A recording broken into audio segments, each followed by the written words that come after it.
সুপ্রিয় দর্শক, আসসালামু আলাইকুম। শুভেচ্ছা, স্বাগতম। যারা যুক্ত আছেন এবং যুক্ত হবেন দেশ কিংবা প্রবাস থেকে অথবা দেশের যে কোনো প্রান্ত থেকে, আপনাদেরকে স্বাগতম জানিয়ে শুরু করছি। আপনারা আমার খান্দে এবং হাতে দেখতে পাচ্ছেন জাপানি মূলা, যেগুলা ভান্ডারি মূলা নামে পরিচিত। এই যে হাজার হাজার মূলা কোথায় থেকে মাইজ ভান্ডারে যায়, সে স্পট থেকে আপনাদেরকে দেখাচ্ছি। আপনারা আমার পিছনে দেখতে পাচ্ছেন একটা গাড়িতে করে অনেকগুলো মূলা তোলা হয়েছে, যেগুলো নিয়ে যাচ্ছে মাইজ ভান্ডারে।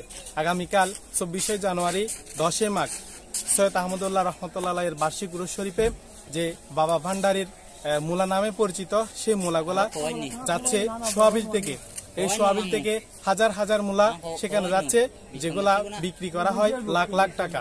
এক একটার মূলার ওজন 8 থেকে 10 কেজি এবং 10 থেকে 15 কেজি, যেগুলা দামে রাখা হয় 5 থেকে 600 টাকা, তার ঊর্ধ্বেও।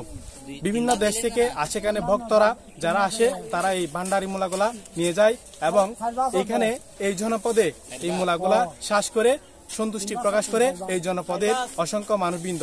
আগামীতে আপনারা সবাই যদি দোয়া করেন, তারা আগামী বছরও উৎপাদন করবে বলে আশা ব্যক্ত করেন। তাদের কাঙ্ক্ষিত লক্ষ্যগুলো তারা পাওয়ার জন্য যে শ্রম দিয়েছে 4 মাস, তারা এক একটা জমিতে অনেকগুলো শ্রমিক দিয়ে অনেক সার, অনেক কিছু সেচ এবং প্রক্রিয়া পরিচর্যার মাধ্যমে তারা বড় করে তুলেছে। প্রায় 4 মাস সময় ব্যয় করে, অনেক টাকা খরচ করে এক একটা জমির পিছনে তারা যে পারিশ্রমিক দিয়েছে, এগুলা যদি আমরা কানি হিসেবে ধরি, 7 থেকে 8 খানি জমি জুড়ে তারা মূলা উৎপাদন করেছে এবং সেখানে তারা 2 থেকে 2.5 লক্ষ টাকা খরচ করেছে। তাদের এই যে রোদে পোহানো, বৃষ্টিতে ভিজানো, তাদের এই শ্রম তারা যেন পায়, সে আশা তারা ব্যক্ত করতেছে এবং সে লক্ষ্যে তারা তাদের কাঙ্ক্ষিত ফল পাওয়ার জন্য বাবা ভান্ডারির উরুষে তারা এই মূলাগুলা নিয়ে যাচ্ছে, যেগুলা স্থানীয়ভাবে পরিচয় পেয়েছে ভান্ডারি মূলা নামে।